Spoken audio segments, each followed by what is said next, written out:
babae ko. Kuya, babae po kuya. Anong babae, ma'am? Alam niyo, yung nag-aalat sa ng babae. Yung may bayad. Hindi ko nagits ma'am eh. Ano ba yun? Bawang. Yung ano. Nag-aalak ako bago ko sumabot. Kailangan kitang kuhanan ng isang istalyon Opo. bago natin gawin yon. Opo, kuya. Malungkot po. Malungkot po. Umiyak ka, ma'am? Kasi ako nagbibigay ng kasiyahan sa pamilya ko. Kasi ako yung breadwinner nila eh. Magkano naman, ma'am? 1K ho.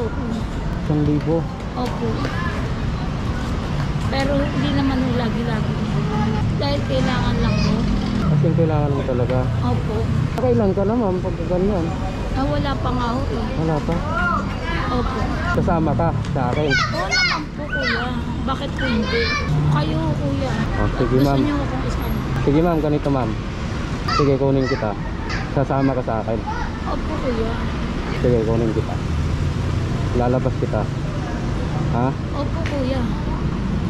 Sige, sige. Sure ka, ma'am, ha? Opo kuya. Wala na ang posapilitan. Kunin ko yung helmet. Sure ka, ma'am, ha? Opo kuya. Sige, ma'am, halika, ma'am.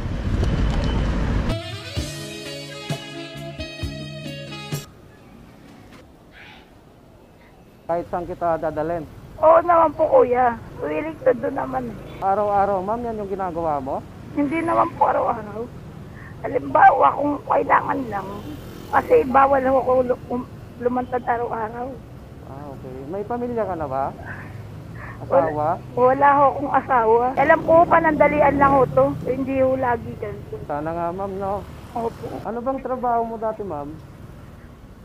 Marami akong sideline eh. Halimbawa ako, nagbebenta ako ng wifi, gano'n. Ah. Ahente, gano'n. Tapos, ngayon, napasok mo yung ganyan, yung sabi mong... Opo. Ano ba yung pagkasabi mo kanina sa akin nung inalok mo ko? Kuya, kuha po ba kayong babae? O pinaliwanag ko kasi po hindi niyo po maintindihan. Typically po, ganun po talaga yung pag-alok. Ang alok mo talaga 1,000, yung Opo, panandali.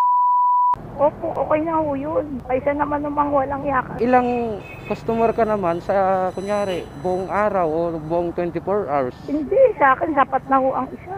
Ah, pag natapos naman yung isa, hindi ka na kumukuha ulit. Hindi na ho. Kumbaga, next day na naman kung may... Hindi ho. Eh, kung isang linggo ko gusto magpahinga, diba ho? O kung may isa kami, o something na kapag ko. Mayroon na bang nakakuha sa iyo, ma'am? Nilabas ka na para bang winalanghiya ka, parang ganon, di ka binayaran or Ay, kulang yung bayad sa iyo? Hindi pa naman no, kung magkukulang pinapakausapan ko ng maayos. Hindi ko kasi lubos maisip rin na dadaan tayo sa mga ganitong pagpapatatag sa buhay. Ayoko uwi sa bahay na magbigay ng problema sa pamilya. Ilang taon mo nang ginagawa yan, ma'am? Wala pa namang talagang tumagal ng taon ako kasi paindap-indap ako. Kailangan single mother ka na eh, di ba? Lahat ng part-time, papasukin mo and then help ka sa family mo. So what you gonna do? I can handle myself. Di ba? Tatayo ako with my own. Nice. Ilan pala yung anak mo, ma'am? Isa lang ho. May tanong ako, ma'am. Po. Sa ganyang trabaho mo, ma'am, hindi mo naman kilala yung isang lalaki, di ba? Opo. I mean, ma'am, Ano po? Ano po, kuya? para bang ginagana sa ganong, kahit di mo siya kilala. Hindi, pinapakita ko lang sa kanya yung reaksyon ng mukha ko para hindi siya mahirapan. Trabaho lang, walang personalan. Alam ko na yung gagawin ko. Siyempre, humugot ako, nag-aalak ako bago ko sumabot. Ah, kailangan may alak muna bago sumabak. Alam ba, espanyol. Siyempre, ganun. Kunyari ngayon, Opo. kailangan kitang kuhanan ng isang istalyon Opo. bago natin gawin yon. Opo, kuya. So, kailangan talaga muna may pangpainit. Ay, siyempre, kuya, para bang sa bakbakan. Paano ka babakbak? Wala pong pampainit. Saka pangpatibay ng loob, no? Opo, paano ka babakbak? Ay, paano ka susuong? Hindi nag-iinit, Yung 1,000, ma'am, ilang ano yon? Ilang Oras ho. Ilang oras, ilang Short time ho, sir. anong short time paano yon? Ilang oras? 3 hours ho. Kahit makailan na siya doon sa 3 hours na yon. Eh, hindi ho. Siyempre, nag-uusap kami dun kung kung paano namin siya maipapackage siya sa alam kong ano. Okay. Opo, kasi ayoko yung ganun na ano eh. Alam mo, pag sinabing, I mean to say, by the way, shortcut, hindi ganun. Kailangan, ipapaliwanag mo lahat eh. Oo. Usa kayo mag-aayos. Ano kung 3 hours siya bago siya kapag-withdraw? But typically, yung iba hindi na ganun. Siyempre, magawa ka ng pamaraan. Eh, kailangan, baka Seriously, what the fuck are you doing? malungkot ho. Malungkot ho. Umiyak ka, ma'am? Hindi ho. Naalala ko lang, kasi ayoko yung ganun. Yung gusto ko, pinangako ko sarili ko, ayoko magkaroon ng problema, bibigay ng problema. Gusto ko mag-isa lang. Hindi ako papakita sa family ko na ganun. Pag-uwi po akong bahay. Parang Gusto ko ako yung magbibigay ng kasiyahan sa kanila. Hindi yung makikita nila ako ng lungkot, ng mga iyak. Hindi ako ganung bata eh. Kaya ganun na lang. talagang malalim yung ano mo, ma'am, no? Hindi ako nakikita nila na umiiyak sa harapan nila. Pag-uwi ako sa pamilya ko. Kung maaari yun at malayo or dapat basta wala po kung kailangan ganun. Kasi ako nagbibigay ng kasiyahan sa pamilya ko. Eh, yung uwi doon ng ganun. Nagbibigay ng mga ganun sa kanila. Kasi ako yung breadwinner nila eh. Diba? Ganun mo ako. Kailangan positibo ako. Ganun sa pamumuhay. Kailangan, wala akong hindi kayanin. Kailangan, lahat kaya ko. Napaiyak ka na lang, ano? Hindi po kasi. Kailangan po, may lalim po. Yun din niyo po sinasabi ng ganun. No? Kasi, ayun naman po talaga yun. Alam mo, ma'am, naunawaan kita. Sa totoo lang. Eh kung ginusto ko, yun eh. Hindi naman nun para sabihan siguro nila masakit na salita kasi hindi wala naman po ako sa part ng family ko eh. Ang alam ko lang ho, yung may pera na ako uwi, hindi ako magbigay problema. Yung makatulong lang lagi pag uwi. Oo. Mabigay po lahat ng pangailangan nila. Ayun naman ako. Ayoko na uuwi na gano'n. Kaya hanggat maaari mga ganong bagay-bagay. Hanggang pumatak na ang luha mo kasi totoo naman nangyari. Hayaan mo, ma'am, hindi habang buhay magiging ganyan ka.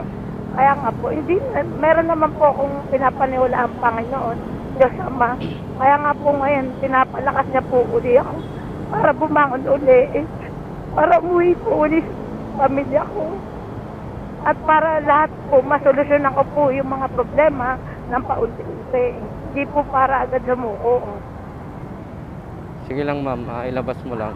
Ngayon po, okay na po yun. Siya nga pala, ma'am, may sasabihin ako sa'yo. Ano po? Actually, ma'am, hindi ko talaga hangad na kunin kita para parausan or magano ako. Ang tawag dyan, anong tawag doon, ma'am? Yung po, bentaho ng aliw. Tawag ng aliw. Opo. O papatulan ko yung aliw na yon. Opo. Actually, ma'am, hindi talaga. Alam mo Opo. kung ano yung sadya ko na kaya pinalabas ko na lang na kukunin kita. Opo. Ano po? Para hindi mo na maipagalaw yung katawan mo. Yung sabi mong 1K, ibibigay ko sa'yo nang hindi ka gagalawin. Salamat po, sir. Hindi kita kinuha para gamitin ko yung katawan mo ng aliw. Opo. Kumbaga, ayun, para makapagpahinga ka, para makauwi ka na sa inyo nang hindi ka nagagalaw, di ba? Opo. Actually, ma'am, isa akong vlogger. Ang ano ko talaga, hangad ko talaga ay makatulong na kaya natin. Pwede ko ba itong ma-upload sa ano? Hindi ko na ipapakita yung mukha mo. Oo naman po. Wala namang problema eh. Kasi, kung sakasakali yung may makaka-intindig, makakaunawa naman yun. Para ma-share, mayroong ganito na kumakapit talaga sa ganitong sitwasyon para lang kumita ng pera, di ba?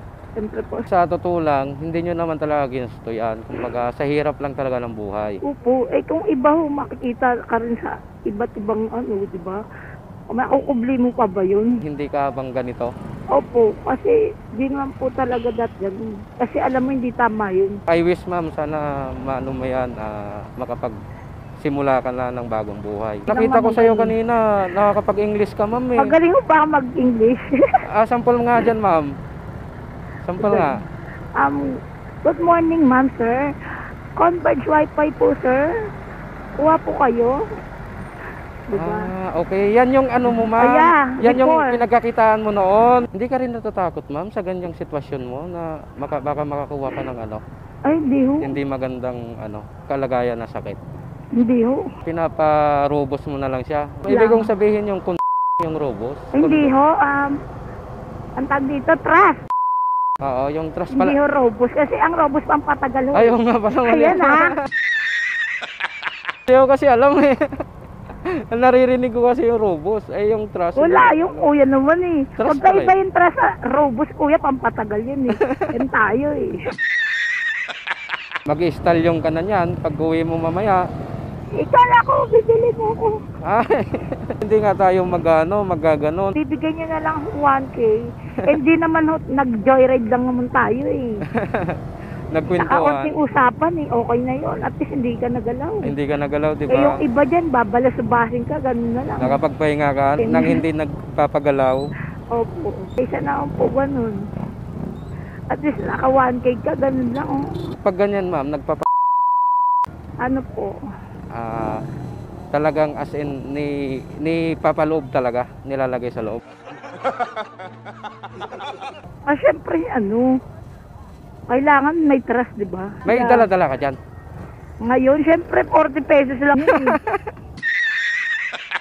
3 piraso na yun. Mayroon ka nga dala-dala dyan.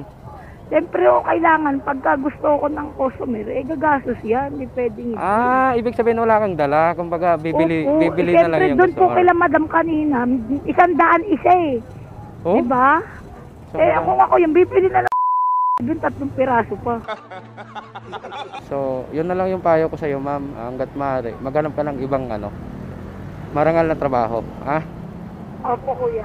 So, hindi naman kita inoobliga, pero sana tumatak sa isip mo, di ba? Mahirap yan. Iba-ibang lalaki, di ba? Opo, kuya. Ano nang matitira sa mapamangasawa mo kung sakali? Di ba?